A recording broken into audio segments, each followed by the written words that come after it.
What is up, man? Welcome back to another YouTube video. Sa video na to, pag-uusapan natin kung ano ba yung tinatawag na connection na gusto ng mga babae. So kung bago ka sa channel na to, I'm Joms and I'm currently uploading videos about dating and relationships, mainly about polarity. Polarity meaning the natural attraction between the masculine and the feminine. So kung gusto mo maka-attract ng feminine na babae, yung loyal, loving, supportive na babae sa buhay mo, then you might want to improve your masculine energy. At sakto, andun ako sa journey na yon to be the best masculine version of myself.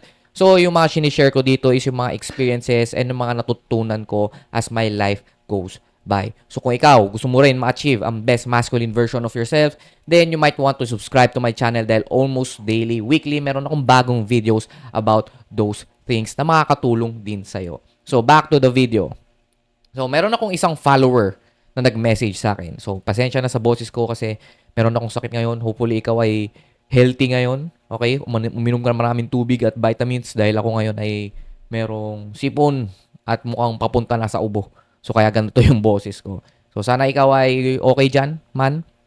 Sana ikaw ay healthy at hindi mo pabayaan yung sarili mo. Kasi ako nga, ito, palagi nag-exercise at kumakain ng healthy pero tinatamaan pa rin ng sakit. So, yun lang. Alagaan natin yung mga sarili natin. So, balik tayo doon sa video.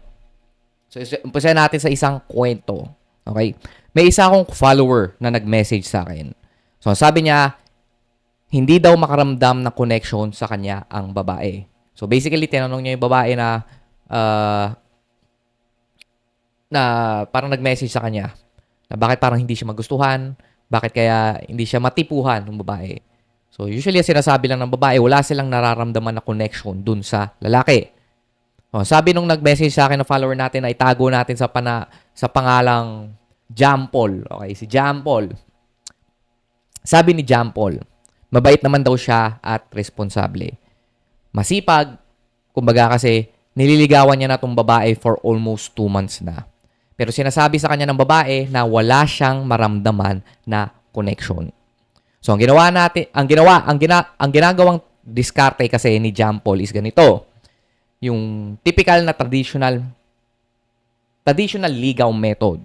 So, magbibigay ng sandamakmak na efforts, bibigyan ng mas maraming oras, at maglalaan sa kanya ng napakadaming energy. Ibig sabihin, hatid sundo, bigay ng kung ano-ano, nililibre ng pagkain, ng chocolates, ng milk tea, nagiging mabait lang siya, nagiging responsable lang siya. Kumbaga, pinapakita niya na loyal and gentleman siya dun sa babae. So, hoping na maparamdam niya yung connection na sinasabi ng babae with efforts alone. So, akala niya yung connection na hinahanap ng babae is more on efforts. So, ginagawa niya to dahil hindi daw niya maintindihan kung ano yung connection yung gusto ng babae. So, sobrang nakarelate ako dito kay Jampol kasi dati ganito din ako.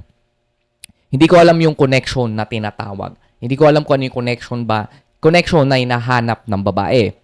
Minsan ang tawag nila dito ay something kaya nila nagugustuhan yung isang lalaki kahit hindi nila type. For example, tinanong mo yung isang babae kung bakit niya nagustuhan tong lalaking to na hindi naman kagwapuhan, hindi naman ganun kayaman. Ang sinasabi lang nila is merong something sa guy na to. Okay, meron kasi siyang something. Okay. So, sa isip ko noon, kapag hindi ko nalaman kung ano ba tong connection na ito, malamang sa malamang, ma-friend zone at mare-reject lang ako palagi. So, ma-friend zone, mare-reject at mabusted lang palagi. So, dahil sa kagustuhan ko na malaman kung ano ba yung tinatawag nilang connection o yung something na yon, nag-research ako at nag-aral ako tungkol sa female psychology. So, I came across with the works of Dr. Robert Glover. At ang sabi niya dito, women need to feel emotional tension in order for them to feel attracted. Ulitin ko, women need to feel emotional tension in order for them to feel attracted. Kung hindi sila nakakaramdam ng tension from you, hindi ka nila makikita as a potential mate or a romantic sexual partner. Makikita ka lang nila as someone na friendly, okay, na safe. Okay, pero hindi ka nila pipiliin bilang maging boyfriend o bilang maging sexual partner nila kasi safe ka lang. Hindi sila nakakaramdam ng tension sa'yo. That's because being nice, respectful, and being a gentleman are not enough kasi wala namang tension dito. Hindi ka nakakapag-create ng tension. So, masyadong play safe. Hindi sila kakabahan, hindi sila kikiligin, hindi sila matcha-challenge, mako-curious dahil walang tension. Hindi ka nakakapag-create ng anticipation, ng thrill, ng curiosity. Kaya hindi nila nagugustuhan yung nice guys because of the lack of tension. Wala silang nararamdamang emotional tension. Kaya pag sinabi sa'yo ng babae na wala akong nararamdaman sa'yo, ibig sabihin, hindi ka lang nakakapag-trigger ng emotional tension sa kanya. So instead na maging mabait at maging gentleman ka lang sa isang babae, you should welcome tension sa pagbuo ng relationship with women. Sa una, akala ko yung tension is yung parang magiging negative ka o magiging bad boy ka ng sobra. Yung parang tension is something negative. Yung aawayin mo, imamanipulate mo, igagaslight mo, magiging toxic ka. Yung, alam mo yun, yung typical bad boy strategy. Pero, para sa akin, hindi aligned sa akin yung gano'n na, ba't kailangan ko pang magkunwaring bad boy? Ba't kailangan ko pang, alam mo yun, ba't kailangan ko pang manira ng buhay in a way? Bakit ko pa kailangan i-destroy yung peace of mind ng isang babae? Para lang magustuhan niya ako. So, ang ginawa ko, nakagawa ko ng way na magiging positive yung tension na mararamdaman niya.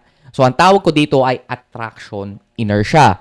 So, with this one, makakaramdam siya ng maraming emotion sa akin, makakapag-spike ako ng maraming emotional tension. So, pinagsama ko yung pagiging gentleman at pagiging bad boy. Kumbaga, maginoo na medyo bastos. In which that's the perfect archetype ng gusto ng babae. Gusto nila yung maginoo, pero medyo bastos. No. So, nung ginamit ko to, sobrang dali lang sa akin makabuo ng connection pagdating sa mga babae.